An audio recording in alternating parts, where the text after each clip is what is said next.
Bueno, vamos a entrar en materia y tratemos de hablar sobre algunos rudimentos de la pedagogía ambiental o pedagogía ecológica, que para estos efectos va a ser más o menos, y su conexión, por supuesto, con la planeación ambiental. Bueno, y la planeación estatal, por supuesto, ¿no? Desde un principio lo que nosotros podemos percibir es que los ambientalistas y los agentes estatales preocupados por asuntos ambientales vieron que el tema de la pedagogía ambiental y más allá de la educación ambiental era un tema pobremente tratado o superficialmente tratado. O sea, siempre se notó desde los años 50, por ejemplo, que esa situación no estaba considerada en el centro de las agendas. Ni de las instituciones educativas, tampoco pues en las agendas del Estado en general. Entonces allí solo, pues, incluso durante los 60, 70, 80, incluso en los 90, porque ya en los 2000 empiezan a ocurrir una serie de revoluciones pedagógicas interesantes, la cosa se reducía a recolectar residuos, a separar, primero recolectar y disponer en un sitio, o luego hacían un ejercicio de separación. O sea, más o menos era lo que se entendía por educación o por pedagogía ambiental. Y de allí no pasaba, ¿no? Bien, las teorías de la pedagogía ambiental actuales, ojo aquí, esto es muy importante, en general se inspiran primero en NES, ¿no? En Deep Ecology, se inspiran fuertemente en Deep Ecology. Luego Peter Singer va a continuar, pero originalmente NES tiene el privilegio, ¿no? de influenciar de manera importante de estas teorías pedagógicas ambientales. Y recientemente Capra,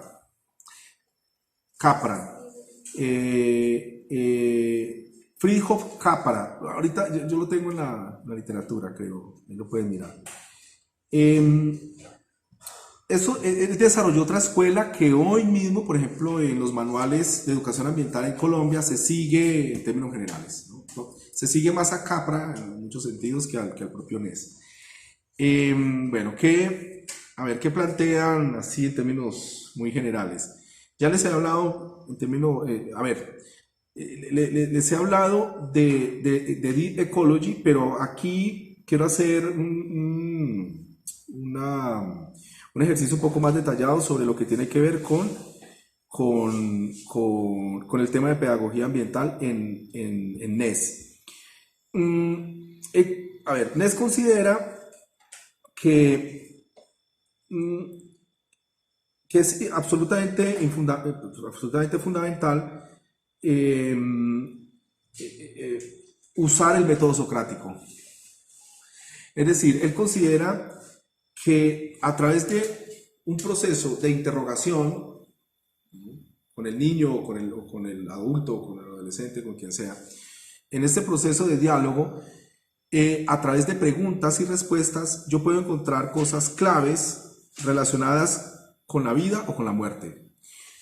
Y a través de este ejercicio socrático, con el niño o con el adulto, también puedo despejar más o menos las condiciones de posibilidad para que se dé la vida humana y la vida no humana. Y que a través de ese camino puedo llegar a una especie de revelación o de situación casi que mística, en la cual la gente termina identificándose con la naturaleza, ¿no? ¿Por qué? Porque solamente a través de sentirnos en la experiencia de la unidad con la naturaleza podemos preservar la vida humana y no humana. Y que esto es factible, que esto es absolutamente posible a través del método socrático. Y que solo allí, ¿no? Cuando aprendemos a vivir en esta unidad con la naturaleza y lo aceptamos así y lo hacemos por amor, no lo hacemos de manera obligada, sino por amor, porque lo queremos y no como un deber externo, solo allí hemos creado, hemos producido, digámoslo así en esos términos, un militante ambiental, ¿no? o un militante que está en la ecología profunda, ¿no? Claro, el asunto, bueno, también, a ver, también insiste mucho en que hay que transmitir en esta unidad con la naturaleza una idea de ego ecológico. Existe el ego del individuo, pero también existiría la posibilidad, donde hay elementos muy místicos también, de un ego ecológico. ¿Qué quiere decir esto? Una suerte de yo colectivo, un yo en la naturaleza, donde nosotros estamos adentro, ¿no? Hay una especie de conciencia suprema donde nosotros hacemos parte de ella, ¿no? Una suerte de yo que engloba lo existente, ¿no? Bien, eso es otra estrategia que también suele usarse. Como pueden ver, yo les había anticipado, hay elementos místicos que pueden incluso remontarse a las antiguas religiones, a las religiones brahmánicas, etcétera, etcétera. Al budismo zen y más allá, a otro tipo de religiones. Bueno, que eso ha sido bien explotado hoy por distintas corrientes de la ecosofía. También hay mucho de Kierkegaard, el famoso, ¿recuerda? El famoso filósofo de Copenhague, que es un místico, ¿no? Es un místico cristiano, ¿no? Atormentado por una serie de situaciones que aquí no podemos revisar en detalle, pero también tiene una influencia muy de Kierkegaard, ¿no? Bien, y Capra, en términos generales, voy a resumirles, él sugiere que hay que pensar el mundo a manera de tramas de vida o de una red de vida. Es decir, la noción de sistema que está en el mecanicismo típico de las ciencias, hay que llevarla a una noción de sistema organicista. ¿Qué quiere decir organicista? Que las conexiones de los componentes de ese organismo, esas conexiones se producen a través de redes, que todo está interconectado, ¿no? Pero que aún así, a pesar de que todo esté interconectado, los elementos interconectados tienen una autonomía relativa, cierta autonomía o cierta independencia, pero no total, y que lo que hay que explicar más bien es el principio de funcionamiento del organismo y no de sus partes en especial, ¿no? Hay que entender más el principio de funcionamiento o los principios de funcionamiento del organismo, más que preocuparnos por entender, etcétera, etcétera, las propiedades de sus partes, ¿no? Lo interesante es ver el organismo en general. No obstante, se pueden hacer avances o investigaciones respecto al tema de sus partes, pero le da más importancia a lo primero. Bueno, en general,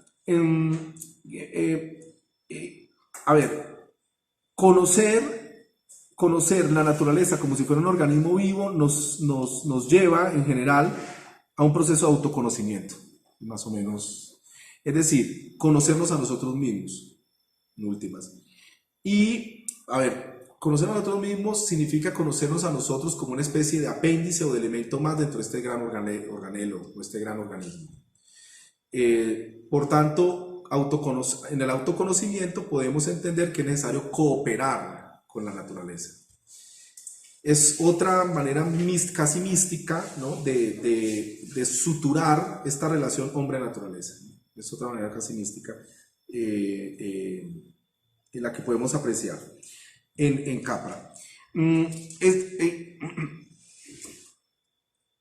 Este tipo de discursos penetraron de manera importante en distintos manuales de pedagogía, ¿no? que es importante que ustedes sepan. Capra estimuló mucho un centro de alfabetización ecológica, incluso la escuela se llama así, alfabetización ecológica, centro de alfabetización ecológica. Y hay una serie de ideas científicas, ¿no? o metacientíficas que él dice que es importante que se promuevan en esta pedagogía ecológica o alfabetización ecológica. Uno, entender que los organismos tienen elementos interdependientes, como ya lo vimos, que en general hay un proceso de reciclaje continuo de las moléculas, por ejemplo. Es decir, no es que algo aparezca de la nada, sino que son los mismos elementos que están en un proceso de reciclaje continuo. Que las comunidades cooperan entre sí, las comunidades animales o las comunidades humanas, y que en general nuestra supervivencia depende de saber y actuar según principios ecológicos. O sea, nuestra sobrevivencia está garantizada a largo plazo si, solo si podemos actuar de manera proambiental. Si no, no. Si no tenemos en cuenta esto, la alfabetización ecológica es imposible. Es lo que planteo. Bien, a partir de esto, él enuncia una serie de máximas, o trata de esbozar una serie de máximas que deberían estar en el proceso de alfabetización ecológica de manera muy concreta. Debe hacerse currículos a la medida. O sea, ambientalizar el currículo significa que el currículo debe hacerse más o menos para grupos pequeños e incluso para individuos, ¿no? O sea, no todos somos iguales. Entonces, es costoso, pero bueno. Hay que trabajar en actividades de restauración ambiental, pero en colectivo. O sea, los niños deben ir con nosotros a hacer procesos de restauración ambiental. Debemos procurar hacer ejercicios de reconocimiento en campo donde se muestre que todo funciona a manera de redes. Es decir, que todo funciona como una suerte de interconexiones de nodos o de elementos. Debe reconocerse también en los currículos otra máxima, y es que la vida, bueno, en general los fenómenos que tienen que ver con la vida se producen de manera espontánea. Es decir, el orden surge de forma espontánea, y ese origen caótico del orden es no lineal, etcétera, etcétera. Incluso hay situaciones que son ni siquiera probabilísticas. El caos produce el orden. La vida, las formas organizadas producen de situaciones caóticas. Eso también considera que es importante que eso se tenga en cuenta en los currículos. Por tanto, es una especie de valor supremo el hecho de que algo nazca o aparezca ordenado, porque es producto de una situación caótica, ¿no? Es una cosa nueva que se produce casi que, bueno, se produce por el azar, ¿no? Que por tanto requiere, es decir, es un fenómeno tan excepcional, ¿no? Tan especial, que por eso hay que considerarlo como una originalidad, que hay que preservar, que hay que cuidar. Hay que rescatar las sabidurías ancestrales de las comunidades que han sido sostenibles a lo largo de cientos de años. Eso debería reflejar el currículo. Hay que hacer una inmersión en los hábitats mismos. O sea, los niños deben hacer inmersión, ir allá. Debemos usar los proyectos. ¿Recuerdan los procesos de aprendizaje a través de proyectos? Bueno, sugiere que hay que hacer apuestas de proyectos, resolver problemas ambientales a través de proyectos e involucrar a los niños en el proceso. Hay que hacer comunidades de aprendizaje en redes. Debemos constituirnos en pequeños grupos o en grandes grupos y comunicarnos. Debemos enseñar responsabilidad ambiental o ética ambiental. La responsabilidad es personal, hay un enfoque muy, muy fuerte en lo personal aquí. La ética ambiental es otro asunto, o la responsabilidad personal a la hora de considerar las conductas ambientales. Es importante. Y hay que cultivar las inteligencias, más o menos las que ustedes les han venido comentando a través de unos discursos muy nuevos, que son pues la inteligencia emocional, social, etcétera, y inteligencia ecológica, ¿no? La idea de las inteligencias múltiples. Pues se considera que además de la inteligencia emocional, la inteligencia social, hay una inteligencia ecológica, que, bueno, pues que hay que promover. ¿Cómo se cultivan estas inteligencias? Con esto vamos rematando este punto. El niño o el adolescente debe ingresar a un proceso de descubrimiento por él mismo, ¿no? De la naturaleza. Debe explorar la naturaleza, no debe quedarse encerrado. Debe enseñarse contenidos ecológicos de manera multidisciplinaria. No puede ser de manera monodisciplinar. No se le puede imponer el cambio de conducta ambiental o conducta proambiental, sino que él debe por sí mismo ir buscando el cambio y debe compartir sus enseñanzas o sus experiencias. Hay una especie de muletilla que siempre usan, es que aquí en el proceso de aprendizaje de la conducta proambiental, la naturaleza es nuestra maestra, que eso incluso está en Rousseau, y más atrás pueden encontrar expresiones más o menos similares. La naturaleza es nuestra maestra, ¿no? Cosa que sí se puede entender y se puede aceptar en cierto nivel científico, pero hay muchas cosas que, bueno, que son invisibles. Un proceso biogeoquímico no se enseña directamente viéndolo. Una letalidad de un mineral, una letalidad de una sustancia tóxica no se ve, no se entiende observando la naturaleza. La naturaleza en eso no nos enseña. En general, los elementos complejos del ecosistema no se pueden ver.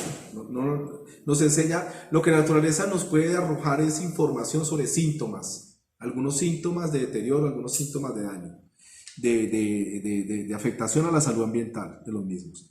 Bueno, hay pedagogías que tienen que ver, por ejemplo, hay muchas escuelas que tienen que ver con la pedagogía ambiental. Está la naturalista, la conservacionista, la resolutiva, la sistémica, la científica, la humanista, la ética, la holística, la bioregionalista, la práctica, la crítica, donde está Paulo Freire, la feminista, la etnográfica, la ecoeducativa y la de la sostenibilidad. Sauvé tiene un catalán, creo que es catalán, él tiene una buena clasificación, lo pueden mirar, Lucien Sauvé, tiene una buena clasificación de todas estas escuelas de pedagogía ambiental o de pedagogía ecológica que podrían considerar. Y finalmente, pues está la pedagogía inspirada en Paulo Freire, que la acabo de mencionar, que es la crítica, ¿no? La pedagogía crítica, que se conoce como educación popular ambiental. Esta es muy interesante, pues porque se enfoca en el cambio sociocultural. Hay un sujeto transformador, revolucionario, que está en el centro, y él debe fomentar cambios en los modelos socioculturales dominantes que tienen que ver con el progreso, con la contaminación, con el crecimiento económico sin consideración alguna respecto al uso de los bienes ambientales. Bien, esto es más o menos a grandes rasgos lo que tenía para mencionarles. Les recomiendo, para terminar, les recomiendo un texto que salió hace unos pocos años, publicado por Marcel Zimmermann, que trabajó mucho en Colombia, que se llama Pedagogía Ambiental para la Planeación, para el Planeta en Emergencia, Pedagogía Ambiental para el Planeta en Emergencia. Se lo recomiendo porque allí él desarrolla una serie de actividades, las explica, ¿no? De forma muy interesante en general sobre la praxis pedagógica ambiental. Entonces sugiere talleres, explica sobre las salidas ecológicas, sobre vacaciones en campo o campos vacacionales, simulación computacional, parques urbanos, visita a campos urbanos, y hay un tema fuerte de desarrollo sensorial. Ver, escuchar, tocar, olfatear y catar la naturaleza. Entonces allí hay unos elementos muy prácticos para que ustedes puedan verlos y aprender de ello. Zimmermann, Marcel Zimmermann. Bueno, los que quieran, pues al final me pueden. Marcel Zimmermann, con Z y doble M y al final doble N. Marcel Zimmermann. Eso es un instrumental, pues, que es importante para que ustedes puedan tener pues, recursos, ¿no? Didácticos al respecto. Bien, comentarios, preguntas o. Bueno, aquí hay una. Bueno, sí. Bueno, entonces, listo, en 2 minutos nos vamos entonces. Una última pregunta. Nosotros sabemos, por ejemplo, nosotros sabemos que algo es malo. Sin embargo, lo utilizamos porque esa tendencia de las personas a ver cosas como... Ajá, muy bien, sí. Porque, o sea, a pesar de que nosotros sabemos las implicaciones de no utilizar X material, sin embargo, siempre lo utilizamos. Sabemos que nos estamos haciendo daño, pero lo utilizamos. ¿Por qué las personas tienen esa tendencia a eso? Bueno, tiene que ver con la familiaridad, ¿no? Recuerden que cuando uno tiene familiaridad con algo que genera riesgo, uno no tiene la misma percepción. No, por ejemplo, nosotros sabemos que utilizar desechable es malo. Ajá. Sin embargo, Dejarlo de utilizar Sí, no es fácil, no lo hacemos. claro, porque O es sea, que, lo que por ejemplo cuando al chico se le enseña en la parte de conciencia ambiental, lo que usted más o menos nos tocaba. El chico sabe que es un mal proceder, sin embargo lo hace. porque la percepción de riesgo es muy baja. Es por eso, usted no se ve obligada ni presionada a separar, ni a reutilizar, ni a reusar, nada, porque usted ve que allí no hay ningún riesgo si no lo hace, ¿no? En cambio, donde hay situaciones que generan riesgo directo, afectaciones directas, usted toma acciones, ¿no? Es proactiva.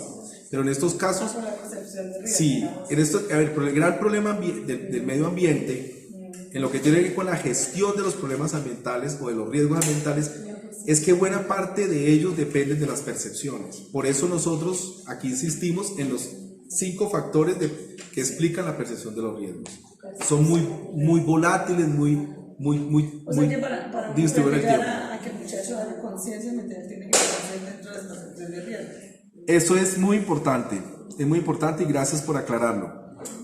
Es decir, hacer racional esto que estamos viendo y llevarlo al niño es muy importante. Es decir, el niño debe construir una especie de mapa donde tenga muy presente cuáles son los factores de riesgo ambiental, donde ellos tienen sensibilidades o no tienen sensibilidad frente a dichos riesgos. Y ellos deben ser conscientes de ello. Por eso aquí vemos ese tema. Muy bien. Pues dejamos así por el tema entonces del transporte y nos vemos mañana a las 8 de la mañana. Gracias.